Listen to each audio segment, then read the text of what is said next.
1918년, 우리 3.1운동이 일어나기 전 1년 전이죠. 오클라호마의 킹피셔라는 동네에서 태어난 한 청년이 군 복무를 마치고 나이 26살에 장인에게 2만 불을 빌리고 또 군대에서 5천 불을 융자를 받아서 벤 프랭클린이라는 조그만 점포를 하나 시작을, 아르칸사의 아주 시골 동네 시작을 합니다. 가진 자본이 그렇게 썩 많지 않았기 때문에 다 완전히 죽어가는, 그 전임자가 경영을 잘못해서 다 완전히 죽어가는 그런 이제 매장을 하나 얻어가지고 일을 시작을 합니다. 근데 이 사람이 크리스찬이었고 아주 열심히 부지런히 또 경영 수완이 아주 좋았습니다. 그래서 이제 열심히 일을 했고 그 결과는 자신이 운영하는 그 벤 프랭클린이라는 점포를 하나씩 연쇄점을 더해가기 시작합니다.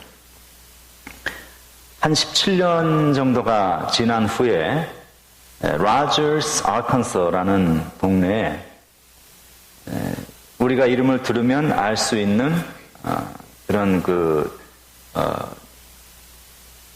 업체의 1호점을 개점을 합니다.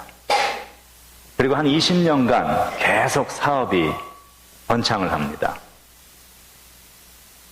그래서 1982년부터 1988년까지 이분이 돌아가시기 그저 한 몇 년 전까지 미국 포브스라는 잡지에서 그 미국의 최대 부호 탑 랭킹 넘버 원에 그 이름을 한 번도 내려놓지 않았습니다. 이분은 우리가 속해 있는 우리 미국 장로 교단의 장로입니다. 장로이고 교회를 위해서 헌금을 참 많이 했어요. 자신이 몸담고 있었던, 섬겼던 그 교회에 헌금을 했을 뿐만 아니라 교단적으로 헌금을 굉장히 많이 냈습니다. 그래서 우리 이제 그 교단에서 하는 것들 중에 하나, 개척교회를 시작하면 개척교회가 참 어렵잖아요. 뭐 자금도 없고, 리소스가 없으니까. 그래서 이제 매해 가장 그 교단 안에서 빨리 성장하는 개척교회를 한 15개에서 20개 정도를 선정을 해서 상을 줍니다. 이게 이제 그 프로그램이 이분에 의해서 시작이 됐어요. 거액의 돈을 교단에 내어놓고 우리 개척교회 하는 그 개척교회 작은 교회 좀 힘을 실어줍시다. 그래서 제가 아틀란타에서 개척교회 목회를 할 때 저도 그걸 받았다는 이야기 아닙니까? 한인교회 중에서는 제가 이제 처음으로 그걸 받았는데, 이제 상을 받으러 오라 그래서 봤더니 이 장로님은 이미 돌아가셨고, 그때는 돌아가신 지 아주 몇 년 안 되는 때였고, 그 부인인 헬렌 여사가 나와서 이제 서티피케이트하고 개척교회 목사들한테 이렇게 상을 주는 거예요. 뭐 30대였는데. 이렇게 받고 보니까 상장하고 그 다음에 그 안에 뭐가 들어있는데 그게 상금이 3만 불이 들어있었습니다. 그렇지만 그 돈은 저에게 온 것이 아니고 교회로 간 것이니까 너무 복잡하게 생각하지 않으셔도 됩니다.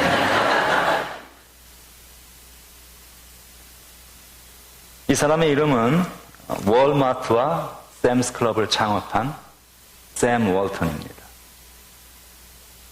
이 샘 월턴이 미국 경제계에 끼친 가장 큰 영향은 유통업의 혁신을 통해서 가격의 인하를 가져왔다는 것이죠. 그래서 월마트 그러면은 서민들이 누구나 갈 수 있는 같은 물건인데 아주 싼 값에 구입할 수 있는 그런 곳으로 인식이 되어져 있습니다. 보통 이제 유통 과정에서 생산자가 있고 소비자까지 전달되어 오는 그 과정에 중간 도매상들이 많이 있어서 생산자가 물건을 내놨을 때 그렇게 비싸지가 않은데 소비자가 물건을 구입해야 되는 시점이 되면 이게 값이 올라가 있단 말이에요. 이제 샘 월턴이 한 일이 이 중간 단계를 다 없애버리고 생산자에게서 물건을 가져다가 소비자에게로 직접 공급을 했습니다. 그러니까 아주 저렴한 값에 사람들이 물건을 가지게 됐죠. 그래서 이제 보통 우리가 유통업이다 그러면은 생산하고 보관하고 운반하고 판매하는 그런 이제 4가지의 과정을 포함한 모든 활동을 유통업이다. 그렇게 이야기를 합니다. 근데 이 유통업이 참 중요한 것이 생산자가 아무리 좋은 물건을 가지고 있어도 이게 소비자에게까지 잘 전달이 되지 않으면 이거 가진 물건이 다 무용지물이 되는 것이고, 소비자도 좋은 물건을 좀 가지고 오고 싶은데 거리의 문제라든지 여러 가지 운송의 문제 뭐 이런 것 때문에 받을 수 없으면 서로가 참 어려워지는 것이죠. 그런데 이제 이런 그 생산자와 소비자 간에 있는 어떤 거리적인 또 시간적인 또 사회적인 그런 어떤 그 간격을 해결해주는 그런 활동이 이제 유통업이다. 우리가 이제 그렇게 이야기를 합니다. 그래서 이 유통이라는 것이 그 경제 활동, 사회 활동에 대단히 중요한 매개체 역할을 하는 그러한 활동이 되어지죠. 오늘 설교 제목이 영적인 유통업입니다. 영적 유통업. 성도와 교회가 하는 모든 일들을 우리가 하나의 그 메타포로 이야기한다면 그 유통업입니다. 우리가 하는 모든 일이 유통업. 우리는 이 유통업을 잘 할 줄 알아야 합니다. 이 유통업을 다른 말로 하면은 연결해주는 일이죠. 생산자와 소비자를 연결해주고 소비자와 생산자를 연결해주는 그런 일입니다. 그래서 생산자가 가진 것을 소비자에게 연결하고 또 소비자가 가진 돈을 생산자에게 연결해 주듯이 우리가 하는 그 일들은, 교회는 하나님과 사람을 연결해주는 일을 하는 영적인 유통업이다. 이렇게 이야기할 수 있습니다. 샘 월턴이 월마트라는 그 세계 최대의 유통업체를 일궈내어서 미국 경제에 아주 긍정적인 영향을 주었습니다. 우리 교회가 위치해 있는 이 지역에도 2년 전에 이 다리 건너서 월마트가 들어왔습니다. 월마트가 들어오기 전까지는 거의 계속 죽어가고 있었습니다. 제가 3년 전에 왔을 때 다 문 닫고 몰들이 다 문 닫고 극장도 문 닫고 다 그랬는데, 월마트가 들어오고 난 이후서부터 마치 이 브루클린 센터 이 동네에 BC와 AD로 갈리듯이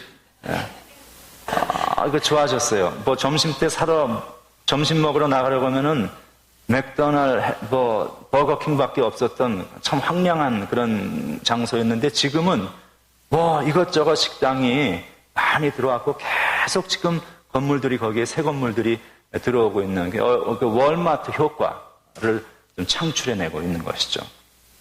그러니까 이 유통업 하나 잘해서 국가 경제에 기여를 하고 커뮤니티를 활발하게 살리는 그런 일들이 있는 것처럼, 이 똑같은 영적인 원리가 우리의 신앙 속의 생활 속에도 적용될 수 있습니다.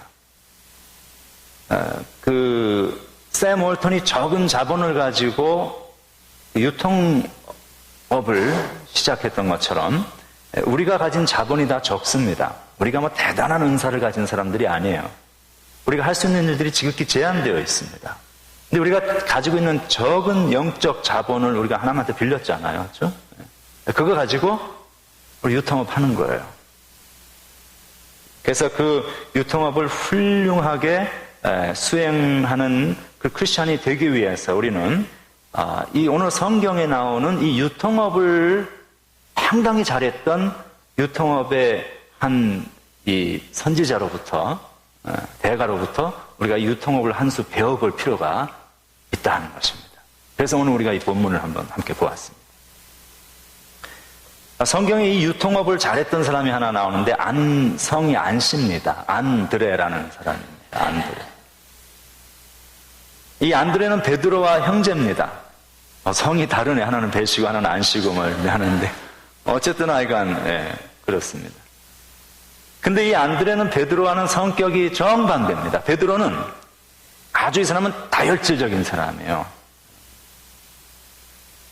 우리 식으로 얘기하면 좀 경상도 사나이 같은 그런 식입니다. 그냥 괄괄하고 말이죠. 아주 그 아웃고잉하는 그런 사람입니다. 근데 이 안드레는 그에 비해서 아주 차분한 성격이고 내성적인 성격을 가진 사람이었습니다. 그러니까 베드로 같은 사람은요, 성격대로 일하는 거예요. 가서 그냥 한 번씩 쾅쾅 설교를 하면은 3,000명이 그냥 회개하고, 또 한 번 쾅 설교하면 5,000명이 회개하고, 막 그런 일들이 일어났어요. 근데 안드레는 그런 일을 했다는 얘기가 전혀 없습니다. 5,000명, 3,000명 고사하고 3명, 5명도 뭐 했다는 얘기가 없습니다. 그러니까 이 안드레는 성경에서 우리가 찾아볼 수 있는 아주 그 평범한, 아주 우리 같은 그런 사람이었다. 이렇게 생각하시면 됩니다. 그런데 이 안드레가 자신이 직접 강단에 서서 어떤 설교를 하고 뭐 큰 일들을 했던 그런 건 아니었는데, 그런 일을 할 수 있었던 사람들을 예수님께 데리고 왔다는 거예요. 이게 이 사람이 했던 영적인 유통업이었어요. 아주 탁월한 유통업자로서의 면모.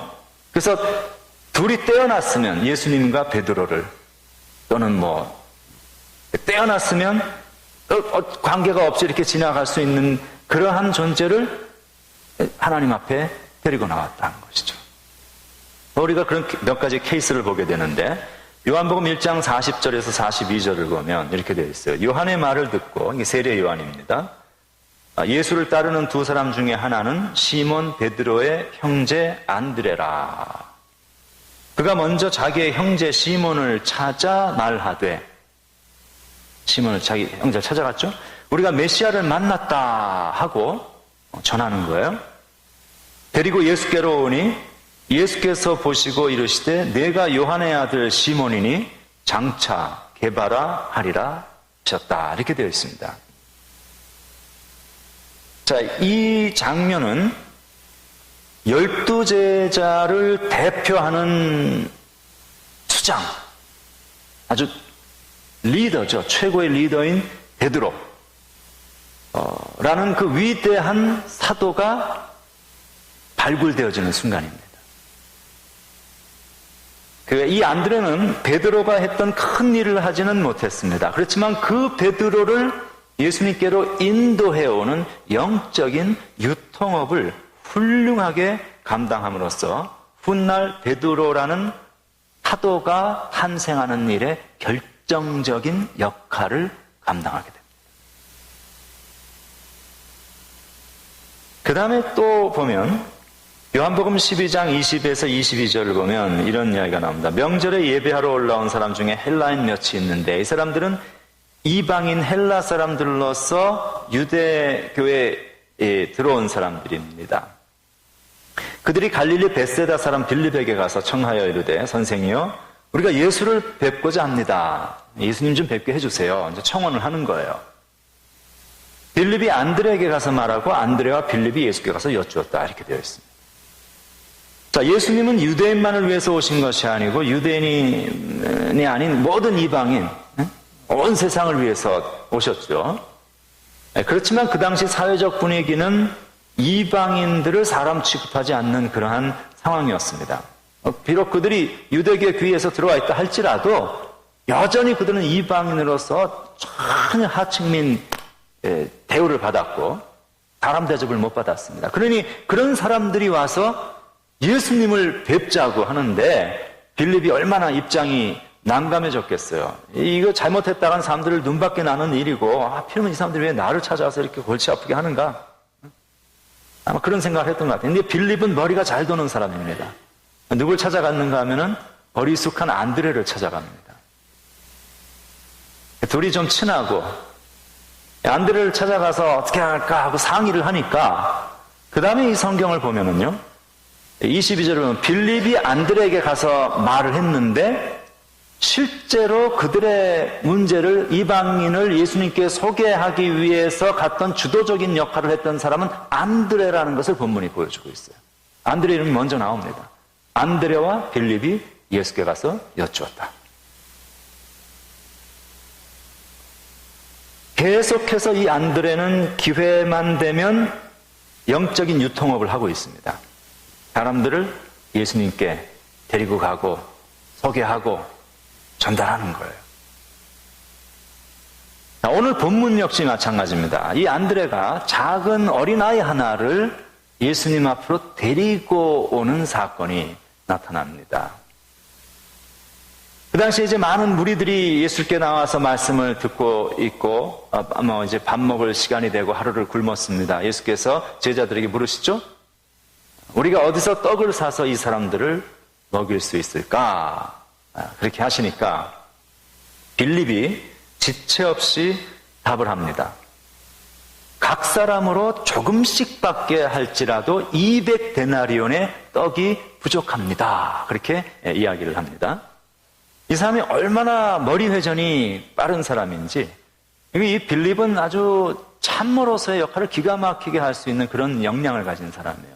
누가 시키지 않았지만 그는 거기에 모여있는 인산인해처럼 모여있는 그 수많은 군중을 이미 쫙 레이더로 한번 훑으면서 스캔을 한 거예요. 쫙 한번 스캔을 하고서 몇 명이 있구나 하는 걸 아는 거예요, 지금. 알고 계산이 쫙 나오는 것입니다. 그래서 어떻게 먹일까? 그러니까, 주님, 여기 있는 사람들에게 1인당 조금씩의 음식을 준다 할지라도 200데나리온의 떡이 필요합니다. 200데나리온. 한 사람의 노동자가 6개월 이상 일을 해야 되는 그러한 양.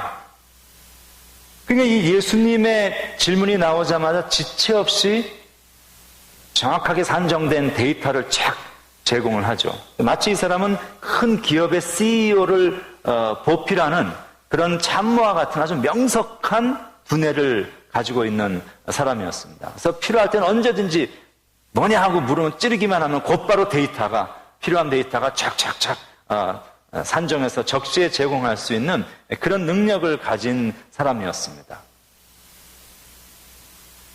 그런데 재미있게도 그런 뛰어난 정보의 제공이 굶고 있는 5,000명의 배를 채우지 못했어요. 굶고 있는 5,000명의 배를 실제로 채운 사람이 누구였냐 하면은 안드레가 그 일을 합니다.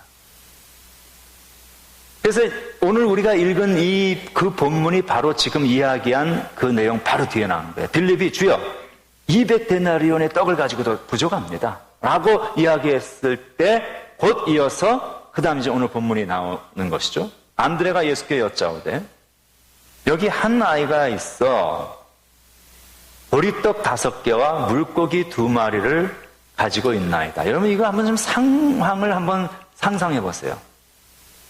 수많은 사람들이 몰려있고 도대체 그것도 산이니까 여기저기 막 이렇게 몇 명인지도 감을 잡을 수 없는 상황 속에서 이 빌립은 터미네이터의 눈으로 보듯이 한번 쫙 스캔을 해서 몇 명 있는 것을 파악을 하고 그 다음에 이 사람들에게 먹이려면 예산이 얼마가 필요하다는 것이 그냥 착착착착 나와서 데이터를 예수님께 딱 제공을 합니다. 얼마나 좋아요.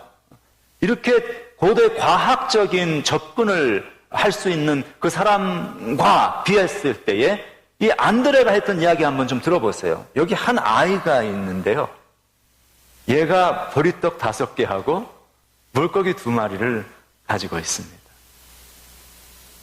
이게 얼마나 어눌해 보이고 황당하기까지 한, 여러분 생각해보세요. 거기 자기 눈으로 보면 몰라요. 몇 명이 있는지.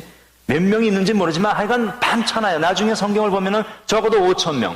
그럼 장정만 5,000명이니까 뭐 아이들 여자 다 합치면은 적어도 10,000명, 15,000, 20,000명 되는 그런 인산인해 같은 엄청난 숫자가 있는데, 아니 어린아이 한 명을 데리고 와가지고 걔가 가지고 있는 보리떡 5개, 물고기 2마리를 뭘 얘기를 해서 어쩌자는 것이. 얼마나 어리숙해 보입니까? 금방 빌립이 또 말까지 했잖아요. 200데나리온의 떡을 가지고도 부족합니다. 6개월치 이상의 봉급을 가지고 이 떡을 다 사서 먹여도 나눠주어도 제대로 먹지 못합니다. 그랬으면 그냥 그런 줄 알고 가만히 있으면 되지. 애를 데리고 와가지고 그 자리에서 보리떡 5개, 물고기 2마리. 그런데요, 참 놀랍고도 재미있는 것은 그들이 제공한 2가지의 전혀 상반되는 어떤 리소스들, 빌립이 제공한 아주 과학적이고 최첨단의 번쩍이는 그런 정보력을 수집해서 쫙 예수님에게 제공한 그 내용과 그 다음에 아주 아날로그한 것이죠. 애를 하나 그냥 데리고 와가지고 어린애를 질질질질 끌고 왔는지 손붙잡고 왔는지 알고 와가지고 예수님 앞에 내려놓으면서 얘가 보리떡 5개하고 물고기 2마리 가지고 있는데요, 예수님. 이런 이 두 사람의 내어놓았던 리소스 중에서 예수님이 사용하셨던 것은 무엇이었는가 하면 안드레가 가지고 온 그것을 가지고 5,000명의 사람들의 배를 채우셨다는 것. 이 참 굉장한 사건입니다. 우리가 참 많은 것을 생각해 보게 하는 일이죠. 이 아이를 그 많은 군중들 속에서 찾아서 예수님에게 데리고 왔고 그 아이가 가지고 있는 그 도시락을 예수님에게 가지고 온 이 일은 이 안드레의 이러한 행동은 영적인 유통업입니다. 그리고 그 안드레가 행하였던 영적인 유통업이 가져온 결과는 5,000명, 10,000명 그 이상의 사람들이 배불리 먹고 광주리가 남을 만큼의 음식을 제공받을 수 있었던 놀라운 축복의 근원이 되어졌다는 것이죠. 자, 우리는 이 안드레의 이러한 영적인 유통업, 그러니까 예수님에게 사람을 연결시켜주는 그 일이 얼마나 놀라운 결과를 가져왔는가 하는 것을 보게 됩니다. 안드레가 5,000명을 직접 먹일 수 없었습니다. 그런 일을 할 수 없었고 계산조차 할 수 없는 사람이었고 그런 능력이 전혀 결여되어 있는 사람이에요. 아주 평범한 사람 같은. 다른 제자들과 비교해서도 전혀 뛰어난 역량을 가진 것이 없고 뭐 특별하게 해놓은 일이 그렇게 성경에 썩 나타나고 있지 않습니다. 베드로 같은 리더십 있는 사람도 아니었어요. 베드로처럼 힘차고 아주 감동적인 설교를 하는 그런 사람도 아니었고 빌립처럼 뛰어난 용량의 두뇌를 장착하고 그것을 풀 가동할 수 있는 그런 사람도 아니었습니다. 그런데 그가 했던 사소해 보이고 정말 보잘것없고 어설퍼 보이는 그 일들, 어설퍼 보이는 그것이 가져온 결과는 엄청난 결과를 가져온 것을 보게 됩니다. 그가 스스로 했던 그 어설퍼 보이는 일들에 대해서 그 자기 자신도 인정을 해요.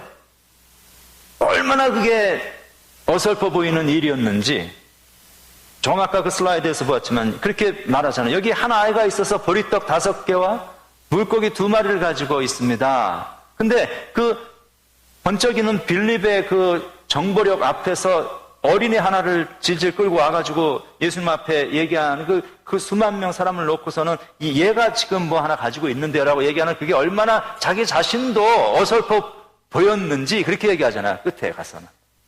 그런데 이게 이 많은 사람에게 얼마나 되겠습니까?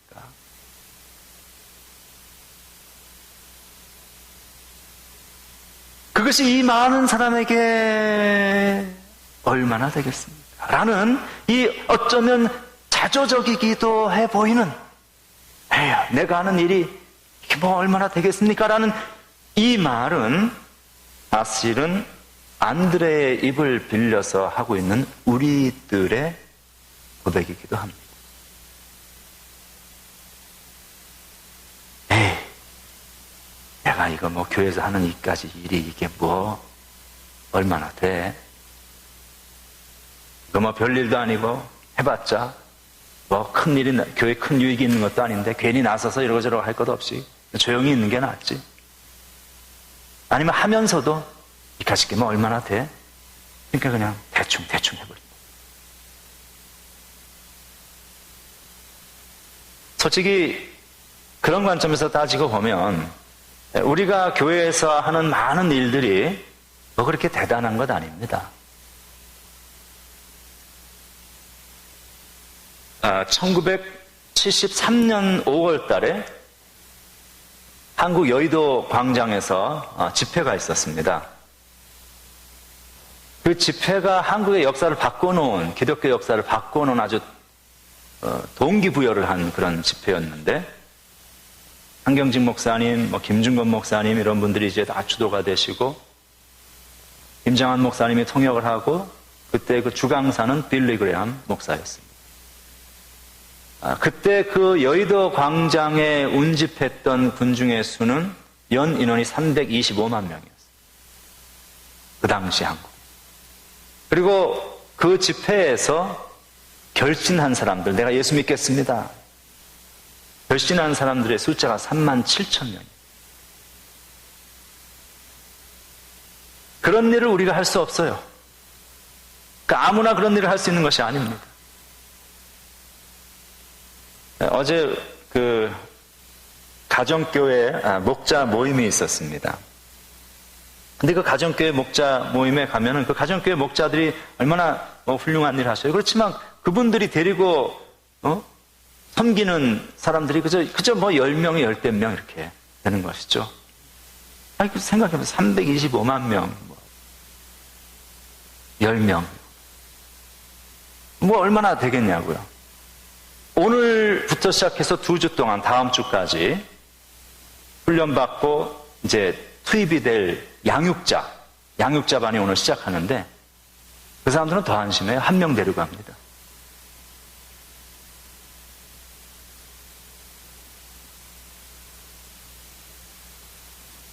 많은 사람들 가운데 그저 내가 1명, 이 수많은 사람들이 1명이 내가 하는 일이 뭘 그렇게 대단하겠나 싶을 수 있어요. 그러니까 이 안드레의 이 말은 꼭 우리의 생각과 자세를 대변하는 말입니다. 내가 하는 이 일이 이 많은 사람에게 얼마나 되겠습니까? 우린 그런 마음을 가집니다. 근데 우리가 생각할 것이 있어요. 내 스스로 생각해도 내가 하는 이게 얼마나 될까? 라는 그렇게 밖에 말할 수 없어 보이는, 정말 하잘것 없어 보이는 그 일인데 그것이 예수님에게 그려졌을 때에 마치 작은 어린아이 하나를 예수님께 보리떡 5개와 물고기 2마리를 예수님께 가져다 드리면서 전달해 드렸던 그 영적인 유통업을 실제로 행했을 때 여러분 안드레라고 그렇게 바보겠어요? 그 아이 데리고 오면서 내가 오늘 엄청난 일을 하는구나 이러고 데리고 왔겠습니까? 자기 스스로도 그러잖아요. 이게 뭐가 되겠습니까? 근데 반신반의 하는 거예요. 그렇지만 이 사람은 늘 해왔던 일이 그게 몸에 배어 있어가지고 무조건 사람을 예수님한테 데려가는 거예요. 애를 붙잡아가지고 밥을 먹으려는 스탑, 좀 기다려라. 그랬을 거 아니겠어요? 못 먹게 하고 애를 데리고 어떻게 구워 삶았는지 데리고 나와가지고 예수님한테 질질질질 끌고 온 거예요. 그런데 놀랍게도 그 안드레가 행하였던 반신반의 스스로도 큰 의미를 찾지 못하였던 그 일인데 중요한 건 뭐냐면 안드레가 액츄얼리 했다는 것입니다. 어린아이를 실제로 찾아서 예수님 앞에 실제로 데리고 왔다는 거예요. 이쪽에 서가지고 얘를 딱 꼬라지를 보니까 얘를 데리고 예수님 앞에 갔다가 내가 우스워질 것 같잖아요. 근데 우리는 그만둔다고. 근데 그만두질 않았고 안드레는 그럼에도 불구하고 너 죽고 나 죽자 하여간 데리고 온 거예요. 데리고 와서 예수님 앞에 데리고 왔다는 그 사실 때문에 그 영적인 유통업을 실제로 행했던 그 사실 때문에 어떤 일이 벌어졌어요? 5,000명 이상의 사람들이 배불리 먹고 남는 결과가 나타났어요. 자기 자신도 몰랐어요. 그 일을 할 때. 내가 그런 일을 할 거라고 전혀 상상하지 못하고 그저 영적인 유통업을 했던 것이죠. 5,000명만 먹었어요. 그 사람의 이름이 길이 영원토록 성경책에 남았고 우리는 오늘 그 사람을 기억하면서 우리의 훌륭한 선배를 기억하면서 말씀을 나누고 있습니다. 제가 설교 첫 부분에 26살 때에 첫 비즈니스를 시작해서 세계 최대 유통업체를 일으킨 사람의 이야기를 했는데 26살에 한국에 와서 평생을 바치고 4대째 한국을 위해서 영적인 유통업을 했던 사람의 이야기를 하려고 합니다. 그 다음에 영국에서 태어난 사람인데 미국 와서 이제 공부를 했습니다. 저쪽 뉴저지에 있는 뉴브런스윅 신학교라는 데서 공부를 했어요. 이 아이가 어렸을 때에 기독교 가정에서 이제 성장을 했고 뭐 주일학교를 다니고 했는데 4살 때 선교사 헌신을 했다고 합니다. 4살 때 무슨 선교사 헌신이야 말도 안 되는 소리 같잖아요. 말도 안 되는 소리일 수 있겠죠. 뭐 그러니까 그 아이가 그때 4살 헌신이라는 게 뭐 얼마나 대단한 헌신이었겠어요. 그죠? 말씀 듣고 선생님한테 배우면서 그 어린 아이가 그냥 감동받아서 선생님 뭐 나도 선교사 할래 뭐 이런 정도였겠죠. 근데 이 아이가 이제 그래도 그 마음이 있었으니까 자라면서 주일학교가 됐는데 주일학교 시간에 이제 헌금 플레이트를 돌리는데 돈이 없어요.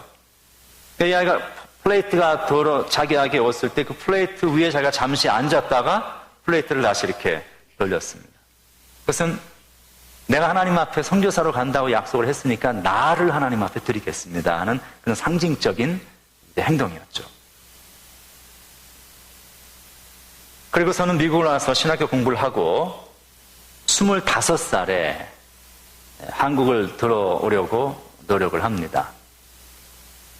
근데 약혼자가 있었습니다. 약혼자를 데리고 와야 되지 않겠어요? 이제 평생 한국 와서 살려고 생각을 하고 오니까 약혼자한테 물었습니다. 나하고 같이 코리아 가서 살지 않겠습니까?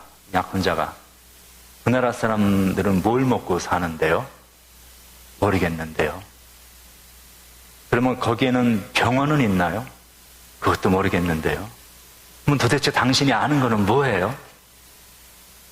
내가 아는 것이 딱 하나가 있는데 그곳에는 하나님을 알지 못하는 10,000명 이상의 생명이 있다는 것입니다. 이 감격적인 이야기를 하고 그는 파혼을 당했습니다. 1년 후 26살이 되었을 때입니다. 1885년 4월 5일 부활절 아침 제물포항에 그렇게도 기다리던 한국 땅의 첫 발을 내딛습니다. 원래는 인도 선교사로 가려고 했어요. 인도를 가는 길이 막혔어요. 한국에 오겠다고 2번이나 선교부에다 신청했는데 다 노 준비가 안 됐다. 미국에 있는 좋은 교회에서 청빙이 왔습니다. 왜 조건이 괜찮아? 여기 다 막히니까 그 교회로 가려고 했는데 그 청빙 수락서에 서명을 하려는 직전에 마음속에서 소리가 들렸습니다.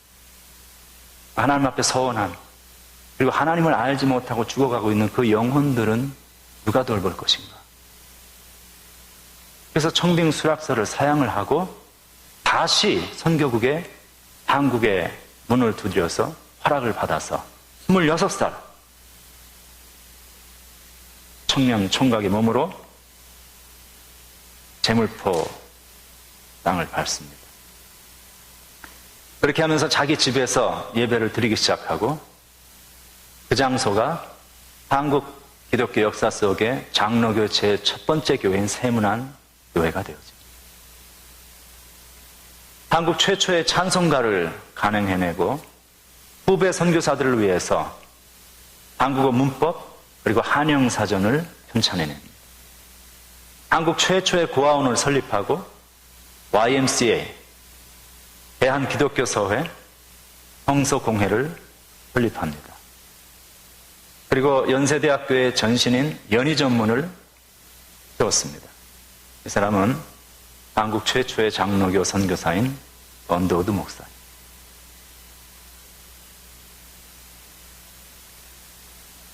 다대를 바쳐서 한국을 위해서 섬겼어요. 그 아들인 원한경 박사, 이 사람들이 다 한국 이름 가지고 있습니다. 그 아들인 원한경 박사는 백두산 천지의 깊이를 쟀고 거북선의 설계도를 준비하고 제작해냈어요. 한국을 사랑하는 마음들이 끔찍합니다. 그렇게 한국을 사랑했던 그분은 그곳에 살면서 1947년에 북한 공산당들에게 사랑하는 아내를 잃습니다. 그 아들, 그러니까 언더우드 목사님의 손자죠. 손자인 원이란 박사는 6.25가 발발하니까 군대에 갔다 왔는데 재입대를 합니다. 자원에서. 미 해군의 장교로 재입대를 해서 인천 상륙작전에 참가를 합니다.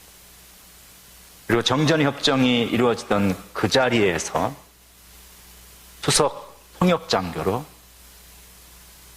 일을 했어요. 서울에 가시면 꼭 들려보시기 바랍니다. 양화진 외국인 묘소가 있어요. 그 공원에 가면 거기에는 언더우드 1세, 언더우드 2세, 3세 그들의 가족들 다 묻혀 있어요.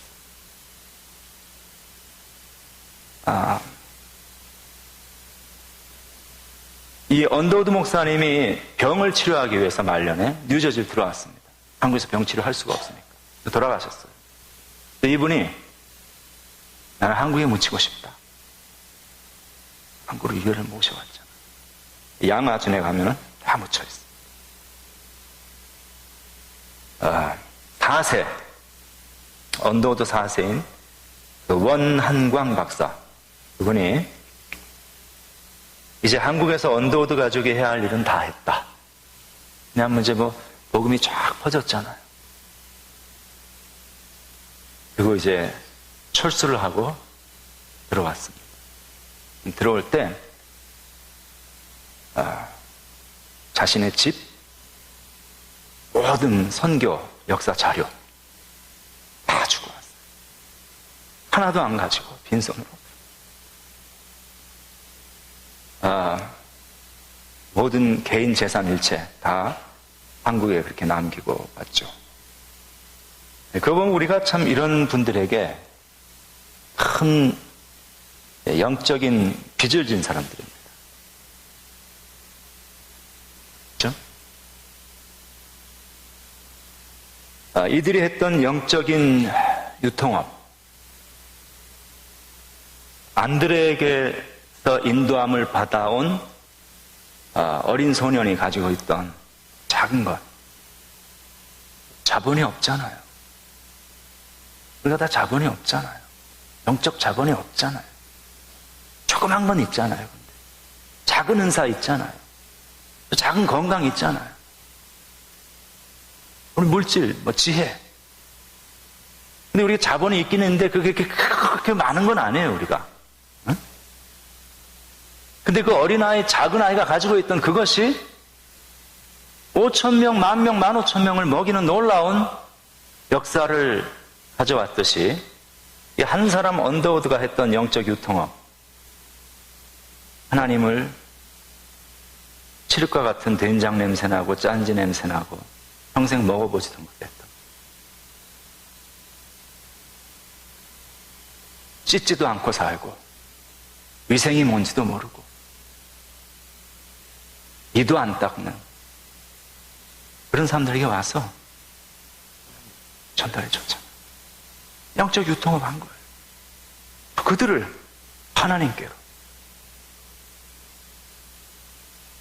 그렇게 해서 그가 드렸던 그 영적 유통업의 인생을 인해서 오늘날 우리 한국교회가 여기 있는 거예요.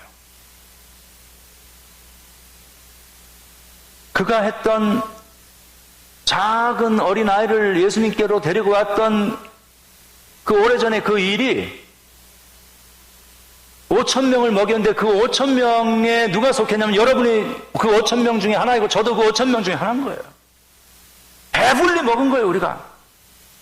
그 한 사람의 영적 유통업을 했던 그 일 때문에 우리 모두가 한국 교회 전체가 배불리 먹고도 남는 역사가 오늘날 우리에게 있는 것이죠.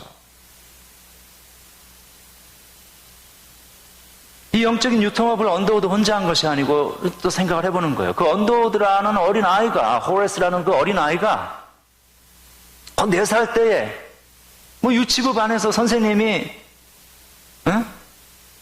뭐 율동하면서 성경 가르치고 뭐 그러지 않았겠어요? 뭐 다 시시겁절한 거겠죠. 뭐 우리 그런 눈으로 볼 때는. 그런데 그 선생님이 했던 일이 영적인 유통업 한 거예요.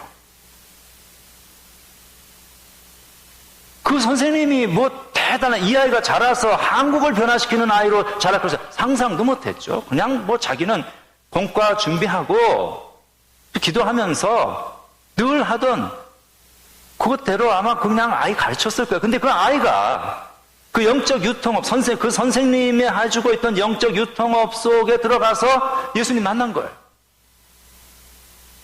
그 결과는 한국이 변해버렸습니다. 여러분, 기독교가 들어오기 전에 한국과 이후의 한국, 나중에 우리 그 언더우드에 대해서 좀 더 많은 얘기를 하게, 고종이 죽어가는 무렵에 민비가 시해되고, 언더우드 부인이 가져다 준 음식이 아니면 먹질 않았습니다. 목살 시의 문제 때문에. 권총을 차고 황실을 지켰어요, 언더우드가.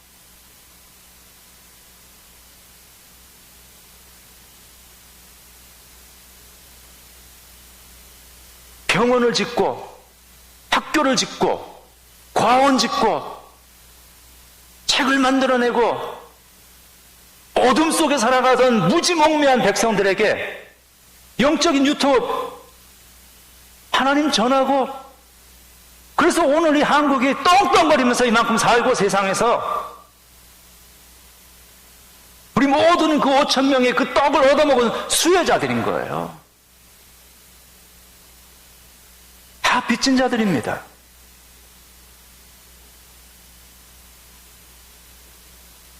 그런데 그런 일이 일어날 수 있었던 것이 이 주일학교 교사의 그 아이에게 예수님을 가르쳤던, 그냥 평소에 영적 유통업을 했던 그 교사가 상상도 못했던 일이 좀 벌어졌죠? 그 주일학교 교사의 영적 유통업이 만들어진 하나님의 놀라운 작품입니다. 나라는 한 사람이 하는 일이 대단한 일이 아닐 수 있습니다. 별것 아닙니다. 솔직한 얘기로. 제가 하는 일도 그렇고, 뭐 여러분 하시는 일도 그렇고, 뭐 우리가 역사를 바꿔요, 지금?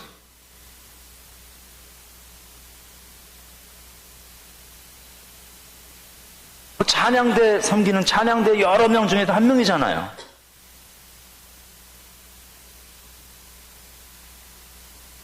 저 예비하고, 뭐 이게 예배당 불 켜고, 그래서 예배 드릴 수 있도록 보이는 거 보이지 않는 것에서 그냥 이렇게 저렇게 일하고, 대단한 일 아니에요.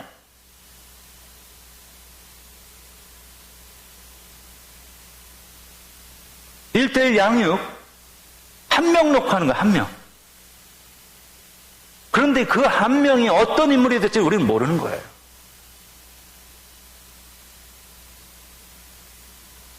그 한 명을 통해서 나중에 또 전달받게 될 또 다른 양육자, 동반자가 어떤 인물이 나올지 우리는 모르는 거예요.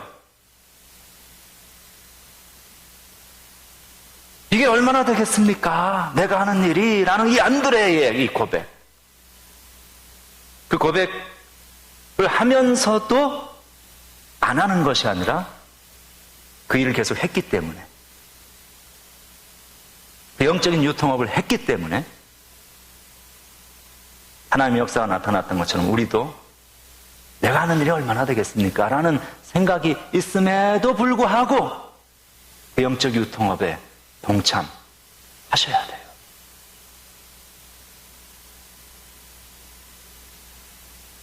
교회 주일학교로 간사로 다 섬기죠.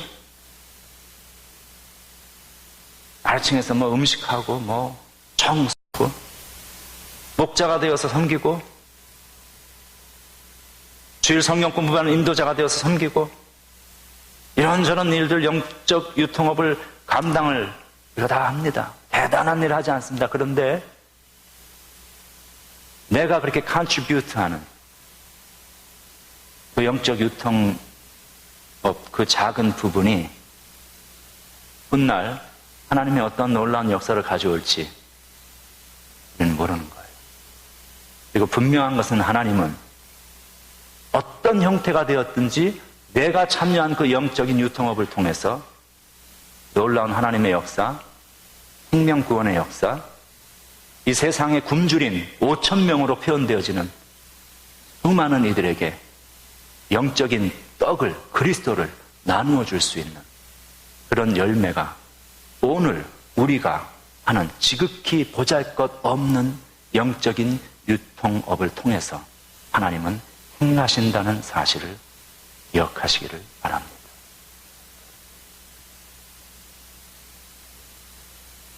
우리가 하는 이 일, 이것이 영적 오병이어의 놀라운 은혜로 나타나는 성도가 되고 교회 되기를 주의 이름으로 축원합니다. 하나님 감사합니다. 안드레가 했던 일이 참 작은 일이고 본인은 그 일을 하면서도 어떤 결과가 나타날지를 전혀 알 수 없었던, 그래서 반신반의하기도 어떤 때는 회의가 더 많았던, 그런데 그럼에도 불구하고 그가 자신이 가지고 있는 작은 자본을, 영적 자본을 가지고 영적 유통업에 투자했기 때문에, 실제로 행했기 때문에 베드로가 탄생되고 5천 명을 먹이는 놀라운 역사가 나타났던 것처럼 우리도 그 신앙의 선배를 본받기를 원합니다. 우리가 가진 지극히 보잘것없고 하잘것없어 보이는 영적 자본을 유통업에, 영적인 유통업에 과감하게 투자할 수 있는 우리들이 되기를 원합니다. 그래서 우리들의 영적 유통업을 통하여서 영적으로 굶주린 이 세상의 5천 명들이 주님을 알게 하시고 먹게 하시고 생명을 소유하는 그 일을 위해서 우리도 쓰임받게 하여 주옵소서. 예수님 이름으로 기도합니다.